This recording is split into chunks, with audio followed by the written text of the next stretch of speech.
புத்தாண்டு கடந்த காலத்தை மறந்து எதிர்காலத்தை மகிழ்ச்சியுடனும் புத்துணர்ச்சியுடனும் வரவேற்கும் தருணம். எனவே நம்மை வரவேற்க வருகிறார் ஜனனி. இனிய விடியல் பிறந்தது, புதிய காலை புலர்ந்தது, இனிய புத்தாண்டு மலர்ந்தது, புதிய நம்பிக்கை பிறந்தது. இந்த கல்வி ஆண்டில் தமிழ் இலக்கிய மன்ற பள்ளி பேரவை சிறப்பிக்கும் இந்நிகழ்ச்சியில் கலந்து கொள்ள வந்திருக்கும் பள்ளியின் தாளாளர் அவர்களையும், பள்ளியின் முதல்வர் அவர்களையும் மற்றும் அருள் சகோதரிகளையும் ஆசிரியர் பெருமக்களையும் வருக வருக என வரவேற்கிறோம். அறிவு தேடலில் அடியெடுத்து வைக்கும் அன்பு மாணவ செல்வங்களாகிய உங்களையும் இந்த விழாவிற்கு வரவேற்பதில் பெரும் மகிழ்ச்சி அடைகிறோம். எனவே வருக வருக என அனைவரையும் வரவேற்கிறோம். முகமது சொற்கள் கூறி வரவேற்பது தமிழர் பண்பாடு. அவ்வரவேற்புரை வழங்கிய மாணவிக்கு எம் பாராட்டுக்கள். ஆசிரியர்களையும் மாணவர்களையும் இரண்டாம் தாயாக இருந்து வழிநடத்தும் அருள் சகோதரி மார்கரெட் அவர்களை விளக்கேற்று அழைக்கிறோம். பொங்கும் மங்களம் எங்கும் பெருக, புது கனவுகள் நெஞ்சில் மலர, குத்துவிளக்கின் ஒளியிலே குறைவிலா செல்வம் நிலைக்க, இந்த குத்துவிளக்கை ஏற்ற மூத்த மொழியாம் எம் தமிழ் மொழியை போன்ற அருள் சகோதரிகளில் மூத்தவரான சகோதரி நிர்மலா அவர்களை அழைக்கிறோம். கல்வி கூடத்தின் காவலரே, கலைமகள் அருள் பெறும் கடிவானவரே, அறிவெனும் ஒளியை பூட்டிடும் ஆசானே, வழிபாட்டும் மேதையே, எங்கள் பள்ளியின் முதல்வராம் அருட்சகோதரி பெர்னதத் அவர்களை குத்துவிளக்கு ஏற்ற அன்புடன் அழைக்கிறோம். மாணவ தலைவியான மகிபனையும் மாணவ தலைவியான அப்ரினாவையும் இரு முகப்புகள் ஏற்ற அழைக்கிறோம். முகவரி தேவையில்லை, மழலை முகம் பார்த்து சிரிக்கையில் என்பதற்கிணங்க அவர்களின் நடனம் மூலம் நம்மை சிரிக்க வைக்க வருகிறார்கள் என் மழலை செல்வங்கள்.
எம் மழலை செல்வங்களுக்கு நன்றி.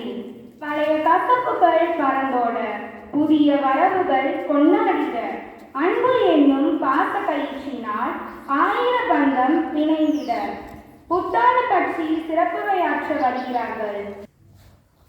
எழுத்தின் கருத்தாக அமர்ந்திருக்கும் தாளாளர் அவர்களுக்கும், மதிப்பிற்குரிய தலைமை ஆசிரியர் மற்றும் அருட்சகோதரிகளுக்கும், அன்பிற்குரிய ஆசிரியர்கள் மற்றும் என் அன்பு நண்பர்கள் அனைவருக்கும் இனிய தமிழ் புத்தாண்டு நல்வாழ்த்துக்கள். இன்று நாம் கொண்டாடும் இந்த நாள் தமிழ் மக்களின் வாழ்க்கையில் மிக முக்கியமான நாள். புதிய தொடக்கங்களையும் நம்பிக்கைகளையும் சந்தோஷங்களையும் வரவேற்கும் தினம்தான் தமிழ் புத்தாண்டு. இது வெறும் நாட்காட்டி மாற்றம் அல்ல, நம் எண்ணங்கள், செயல்கள், வாழ்க்கை முறைகளில் நல்ல மாற்றங்களை ஏற்படுத்திக் கொள்ளும் ஒரு அருமையான வாய்ப்பு. தமிழ் புத்தாண்டு நமக்கு சொல்லிக் கொடுப்பது புதிய ஆண்டு, புதிய இலக்குகள், புதிய முயற்சிகள். நாம் கடந்த ஆண்டில் செய்த தவறுகளை நினைத்து வருந்தாமல் இந்த ஆண்டு சிறப்பாக செயல்பட வேண்டும். இந்த நல்ல நாளில் நாம் அனைவரும் சில உறுதிமொழிகளை எடுத்துக்கொள்ளலாம். நன்றாக படிப்போம், ஒழுக்கத்துடன் வாழ்வோம், பெற்றோர்கள் மற்றும் ஆசிரியர்களை மதிப்போம், மற்றவர்களுக்கு உதவுவோம், நம் பண்பாடு, நம் மொழி, நம் மரபு ஆகியவற்றை பாதுகாப்பது நம் கடமை. தமிழ் மொழி உலகின் பழமையான மற்றும் பெருமைமிக்க மொழி. அதை பேசுவதிலும் கற்றுக்கொள்வதிலும் பெருமை கொள்வோம். இறுதியாக இந்த தமிழ் புத்தாண்டு எல்லாருக்கும் ஆரோக்கியம், செழிப்பு மற்றும் மகிழ்ச்சி கொண்டு வரட்டும் என்று வேண்டுகிறேன். நன்றி. இனிய தமிழ் புத்தாண்டு நல்வாழ்த்துக்கள். அன்பு எனும் பாச கயிற்றால் ஆயிரம் பந்தங்களை இணைத்து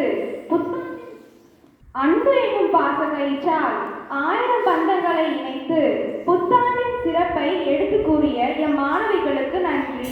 நாம் அறிந்த மொழிகளிலே தமிழ் மொழி போல் இனிதாவது எங்கும் காணோம் என்று தம் நடனம் மூலம் ஆட வருகிறார்கள் எம் மாணவ செல்வங்கள்.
சூரியன் நாளை புதுக்கதை சொல்லும் நேரம் போனது போனதுதான், நிமிடங்களை ரசித்து வாழ வேண்டும் என்று கால நேரங்களை பற்றி கவிதை கூற வருகிறார் அமல ஜெசிகா.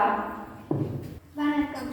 வருடத்தின் பிறப்பது வாழ்க்கையின் பிறப்பது, நியாயத்தின் வழிபாடு இது, நல்லொளியின் வழிபாடு இது. காலத்தை வெல்ல முயலும் காலம் இது, கல்வியின் கரையை அடையும் நேரம் இது. மகிழ்ச்சிக்கான வருடம் இது, துன்பத்தை விரட்டும் வருடம் இது. நன்றிக்கான நேரம் இது, அன்பின் சிறகை விரிக்கும் நேரம் இது. நன்றி. கவிதை மலையில் நனைய வைத்த என் மாணவி அமல ஜெசிகாவுக்கு நன்றி. புத்தாண்டு உண்மை அர்த்தம் என்பது நாட்காட்டியை மாற்றுவது மட்டுமல்ல, பழைய கசப்புகள் பறந்து புதிய லட்சியங்களுடன் வாழ வேண்டும் என்பதை எம் மாணவ செல்வங்கள் நாடகம் மூலம் கூற வருகிறார்கள்.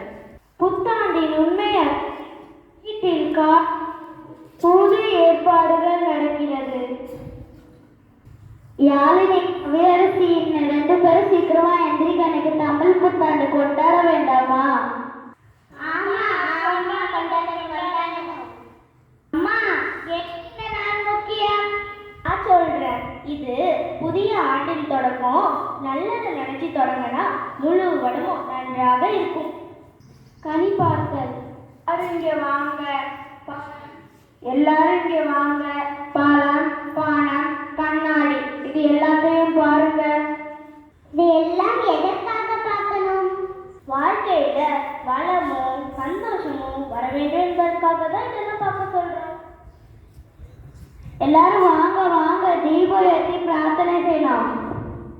இந்த ஆண்டு நாங்க நல்லா படிப்போம். நான் எல்லாருக்கும் என்னால் முடிஞ்சவரை உதவி செய்வேன். தமிழ் புத்தாண்டு ஒரு கொண்டாட்டத்துக்கு மட்டுமல்ல, ஒரு புதிய தீர்மானம் எடுப்பதற்கு தான். அனைவருக்கும் இனிய தமிழ் புத்தாண்டு நல்வாழ்த்துக்கள். செய்தி: புத்தாண்டு என்பது வெறும் கொண்டாட்டம் மட்டுமல்ல, நல்ல எண்ணங்களுடன் புதிய தொடக்கம் செய்யும் நாள். புத்தாண்டின் உண்மை அர்த்தத்தை தன்னுடைய நடிப்பு கலை மூலம் வெளிப்படுத்திய எம் மாணவ செல்வங்களுக்கு நன்றி. ஆடப்போறவன் தமிழன், உலகம் எல்லாமே என்று தமிழரின் வீர பண்பாட்டின் சிறப்பை அழகான நடனம் மூலம் ஆட வருகிறார்கள் எம் மாணவ செல்வங்கள்.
நடனம் என்பது உடலில் அமைக்கப்பட்ட மொழி. அந்த மொழியை நடன முறையில் ஆடிய மாணவர்களுக்கு நன்றி. நன்றி என்பது தோன்றி மறையும் நீர்க்குமிழியில் அல்ல கடைசி வரை போற்றப்பட வேண்டிய உன்னத பண்பை நன்றியுரையால் பேச வருகிறார் இவானா. உதவிய கரங்களுக்கும் அன்பான உள்ளங்களுக்கும் நன்றி சொல்லும் தருணம் இது. இந்த அருமையான தருணத்தை தந்த இறைவனுக்கு முதலில் எங்களது நன்றியை தெரிவிக்கிறோம். இந்த அருமையான வாய்ப்பினை தந்து மாணவன் திறமைகளை வெளிப்படுத்த வைத்த பள்ளி தாளாளர் மற்றும் முதல்வர் அவர்களுக்கும் மற்றும் அருட்சகோதரிகள் ஆசிரியர் பெருமக்கள் அனைவருக்கும் எங்கள் தமிழ் மன்ற சார்பில் நன்றி. சவால்களை வெல்லும் மன வலிமையுடன் சமூகத்தில் உயர்ந்திட துடிக்கும் மாணவ மாணவிகளான உங்களுக்கு எங்கள் தமிழ் மன்ற சார்பில் நன்றியை நல்கிறோம். பெற்ற உதவிக்கு நன்றி சொல்லும் பழக்கமும் செய்த தவறுக்கு மன்னிப்பு கேட்கும் பக்கமும் உள்ளவர்கள் எல்லோருடையும் இதயத்திலும் குடியிருப்பார்கள் என்றார் தமிழறிஞர். நன்றி. நன்றியுரை என்பது ஒரு நிகழ்வின் வெற்றியை பகிர்ந்து கொள்ளும் உன்னத சொல். அந்த உன்னத சொல்லை நன்றியுரையாக கூறிய எம் மாணவி இவானாவுக்கு நன்றி. In advance, I wish you all a very happy Tamil New Year. We are beginning a new year, children. So new year, new resolutions. Think of some new resolutions which will help us go forward in life. You know which are the other countries that have Tamil as official language, isn't it? We have something very special about Tamil, no? This is one of the oldest language. This is the classical language. Do you understand what is the meaning of classical language? What does classical language means? Classical language means Tamil has its own root. Tamil has its own antique qualities. Tamil was not discontinued any time in the past. It is a continuous language. Starting from before 2000 years, we have continued speaking and writing in Tamil. Tamil has not borrowed any culture from any other culture, okay? Tamil language has not borrowed. There are few borrowed letters, but Tamil has its own grammar, its own culture, its own root, and it is continuous for how many years now? More than 2000 years, more than that. We are continuous, Tamil is continued. So that is the speciality of Tamil. So we respect Tamil. We should be proud of our language, but learn to speak our language correctly with the respect for the language. Okay? God bless you. Thank you very much. God bless you.